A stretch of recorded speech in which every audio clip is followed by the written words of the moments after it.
Jadi minggu lalu gue habis pulang kampung ke Indonesia dan jadiin S26 Ultra ini sebagai HP utama selama seminggu penuh.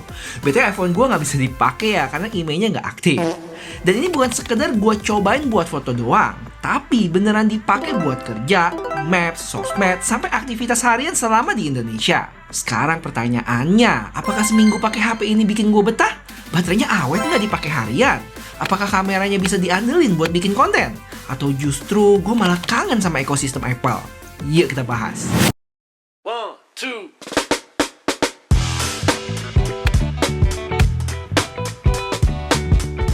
Selamat datang di Jakarta. Dan kita mulai dari keresahan gua pas nyampe Indo adalah spam SMS sama call-nya banyak banget. Lihat nih isi SMS gua promosi semua. Sedangkan buat call, gua kepikiran satu fitur yang selalu bikin gua penasaran, yaitu call screening. Dan canggih juga loh. Jadi saat ada nomor yang gak dikenal telepon, otomatis bakal langsung diangkat sama AI. Tapi S26 Ultra gua gak nyala apa-apa ya.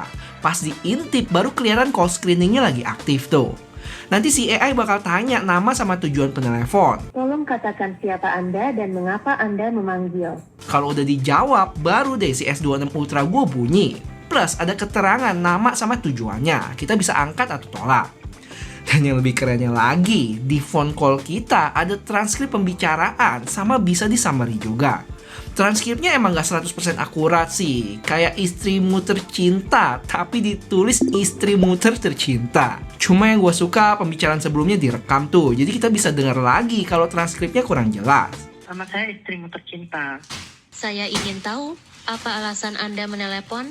BTW fitur ini udah banyak yang tahu. Atau kalian sama gak sih kayak gue yang baru cobain? Keren ya. Dan masih ada beberapa lagi yang bakal gue share ke kalian.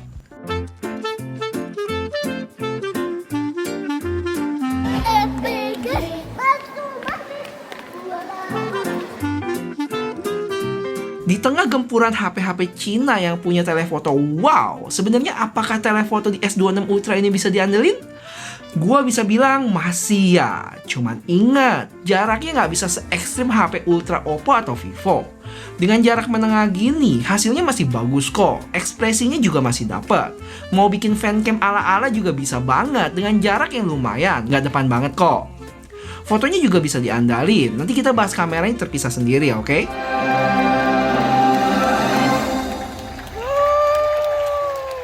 Berarti kalau kita main kayak gini guys, yang loncat-loncatan gitu, kalau kita pakai horizontal locknya, kira-kira bakal kayak gimana ya?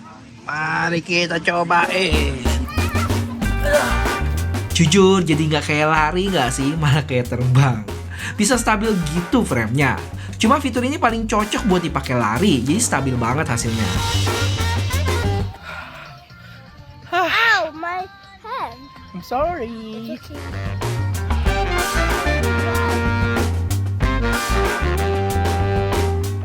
Mungkin salah satu yang bisa gue kasih masukan buat Samsung adalah 4K 120 fps-nya itu nggak bisa ada di manual menu video ya. Kita jadi mesti ke Pro Video dulu, baru bisa pakai di sana. Padahal di Pro Video itu nggak banyak orang pakai sih dan terlalu overwhelmed juga kebanyakan menu-menunya. Let's go!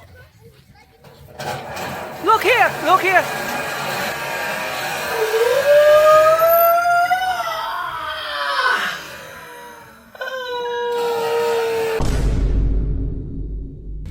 Gila ini puncak tapi nggak ada rasa puncak-puncaknya guys. Panas! Kacau. Cuma panas-panas gini yang harus gue apresiasi adalah brightness layar HP ini terang banget coy. Padahal kondisinya terik banget, kalian bisa lihat bayangannya hitam banget, tapi masih jelas kebaca layarnya. Betul guys, buat kalian yang kepo sama case gua ini dari UAG ya. Dia emang tebel banget sih, jadi lebih berat. Tapi safety-nya lebih mantap dan yang gua suka dia ada apa nih, ringnya. Jadi bisa buat stand gitu. Cuma kalau emang lagi mau ganjen, mau cari yang lebih slim, gua ada satu lagi case, nanti gua tunjukin ke kalian. Don't forget to like and subscribe. Don't forget to like and subscribe. Tapi serius guys, kalau kalian suka sama konsep review pemakaian keseharian kayak gini, jangan lupa subscribe kalau belum ya, biar gua makin sering bikin video kayak gini. Thank you. Oh ya, ngomongin S26 Ultra, tentu jangan lupa ngomongin inovasi HP ini yang buat gua sih bukan gimmick ya, yaitu privacy display. Kepake banget kalau lagi ngumpul bareng temen dan layar kita nggak mau diintip. Atau pas lagi video call gebetan mungkin? Sampai menutup rasa malu kalian supaya bahan belanjaan kita nggak ketahuan sama penumpang sebelah di pesawat. Cuma biar lebih mulus, gue sekarang set on off privacy displaynya pakai double tap tombol power ya. Ada settingannya kok, kalian search aja side button. Nggak kebayang sih teknologi layar ATM tapi bisa ada di HP. Buat cara kerjanya nggak perlu gue bahas lagi lah ya. Gue sampai niat banget beli mikroskop buat analisa layarnya tuh. Kalau kepo bisa cek video ini, oke?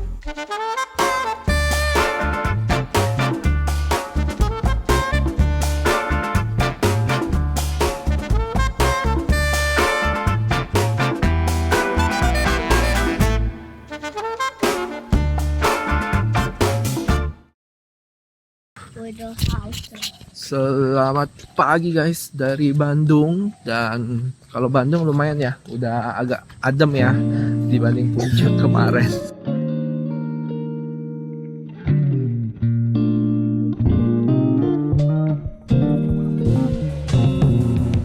Tapi ya guys, waktu pindah case dari yang UAG tadi ke sini, beda banget ya feelnya ya. Ini berasa kayak pegang HP baru. Enak banget, slim. Cuma ya kalau jatuh perlindungannya nggak sekuat si UAG ya. Jadi plus minus sih. BTW ini case dari Case Folia yang bikin dari teman-teman tech reviewer. Kalian bisa cek aja. Situ view-nya bagus, fotoin aku dong. Tapi aku masih pakai baju tidur ya. 1, 2. Dan fitur inilah yang bikin HP flagship Samsung makin susah dilawan, yaitu Galaxy AI. Terutama foto Asis yang sekarang bisa pakai prompt. Belum sempurna banget, karena by default dia masih ubah muka orangnya. Tapi gue punya tips nih, yaitu kita seleksi dulu bagian yang mau diubah. Jadi biar mukanya nggak ikut ke generate. Selebihnya ya balik lagi ke kita yang berkreasi sendiri. Bisa minta ilangin brewok, suruh tangan taruh di dagu, ganti pemandangan biar lebih cakep dan lainnya.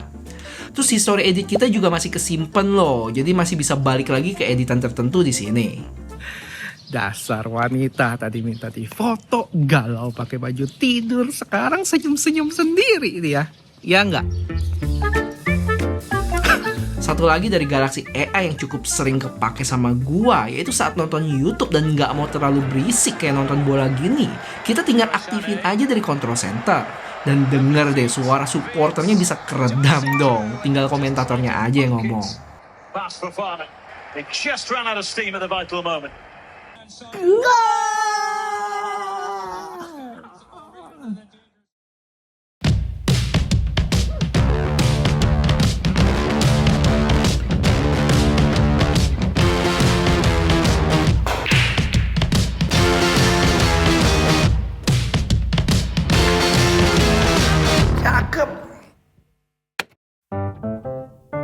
Oke, sebelum kita ngomongin SOT gua semingguan pakai HP ini, mari bahas dikit kameranya yang kalian bisa lihat sebelumnya tuh. Kalau buat profesional buat bikin konten sinematik dengan format log di HP ini bisa banget.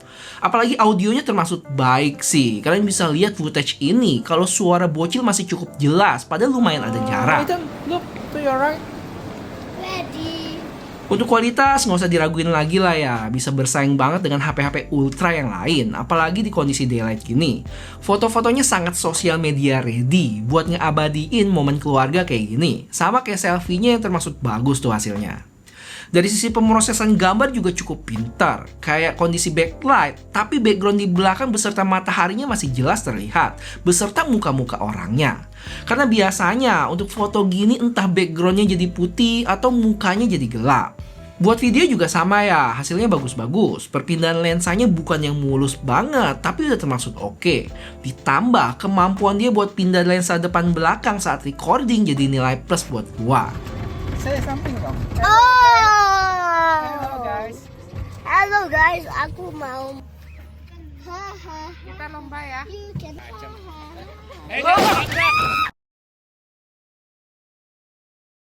Cuman buat low light, terutama video, emang butuh ditingkatin lagi ya. Noise-nya bakal lebih berasa dan cenderung gelap, terutama di ultrawide dan telefoto. Walaupun sebenarnya ini udah cukup meningkat ya dari model sebelumnya. Tapi kalau kondisinya nggak gelap banget, misal ada cahaya lampu gini, masih oke kok. Ini gua rekam pas bocil lagi sakit nggak bisa tidur dia, sian. Terakhir buat foto low light masih bisa dipamerin kok. Ini beberapa hasilnya waktu gua ke Gardens by the Bay kemarin. Ketolong juga sih sama pemrosesan gambarnya yang lumayan pinter ngerapihin noise, naikin detail, tapi hasilnya masih kelihatan enak dilihat. Nah, sekarang kita ke bagian yang gak kalah penting. Apakah 5000 mAh hanya Samsung beneran awet atau malah ngerepotin minta dicas terus?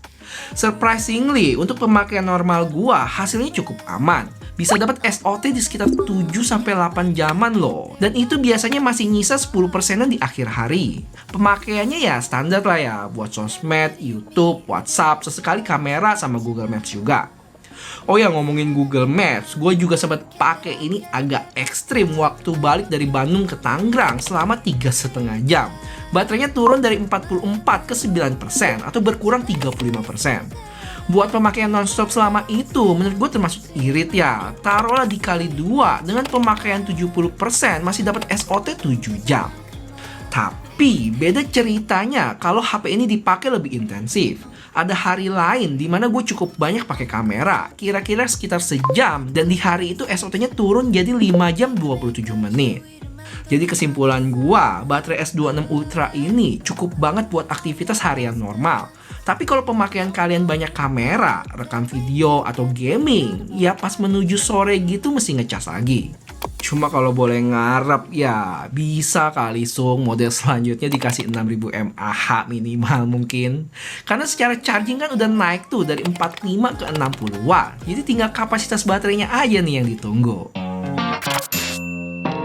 Jadi setelah seminggu iPhone gua nggak bisa dipakai di Indonesia dan Samsung S26 Ultra gua jadi HP utama, apakah gua betah? Jawabannya ya, dari sisi desain, HP ini sama-sama gede kayak si 17 Pro Max. Tapi ada yang cukup ganggu di Samsung, yaitu kalau dipakai di meja sambil ditidurin, lumayan goyang ya. Selebihnya feel pemakaiannya mirip-mirip. Cuman secara experience, S26 Ultra ini salah satu flagship Android paling matang yang pernah gue pakai. One UI-nya udah rapi, fiturnya banyak. Galaxy AI buat gue masih jadi salah satu implementasi AI terbaik di smartphone sekarang. Atau juaranya mungkin. Cuman walaupun gitu bukan berarti nggak ada celah ya. Dari gua pribadi masih nunggu banget Samsung punya fitur anti mabok buat dipakai di mobil. Karena beberapa brand lain udah punya tuh dan termasuk iPhone juga. Terus fitur no grief-nya juga belum terlalu dimaksimalin. Dan dynamic island-nya yang ditaruh di samping sini agak kekecilan buat gua. Mesti di-tap dulu biar dapat informasi lebih banyak. Habis itu buat gue yang kerjaannya masih banyak nyangkut di ekosistem Apple, S26 Ultra ini juga udah lebih enak dipakai bareng device Apple. Kirim file sekarang lebih gampang tanpa aplikasi aneh-aneh. Tapi tetap belum seseamless iPhone ya, terutama buat fitur continuity kayak copy sesuatu dari HP terus langsung paste di MacBook. Hal kecil, tapi kalau udah kebiasa, pas hilangnya lumayan berasa tuh. Jadi intinya, pakai S26 Ultra ini menyenangkan banget. Ini HP yang matang, lengkap, fiturnya banyak, kamera cakep, ada privacy display, terus S Pen yang nggak dimiliki pesaingnya. Dan secara keseluruhan, berasa banget sebagai flagship all-rounder. All-rounder. Cuman kalau mau fair juga, S26 Ultra ini bukan HP yang paling ultra di semua sisi. Baterainya bukan yang paling gede, chargingnya bukan yang paling ngebut dibanding beberapa flagship Cina. Dan kalau ngomongin zoom jarak jauh, ultranya Oppo sama Vivo itu sekarang udah makin agresif banget. Dan balik ke pertanyaan awal, apakah seminggu tanpa iPhone bikin gue tersiksa? Ternyata enggak ya, S26 Ultra ini cukup kuat bikin gue betah.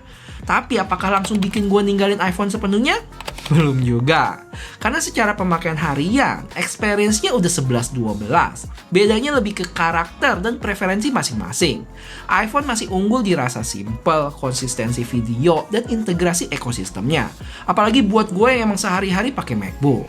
Sedangkan Samsung lebih fleksibel, fitur banyak, dan lebih seru buat dieksplor.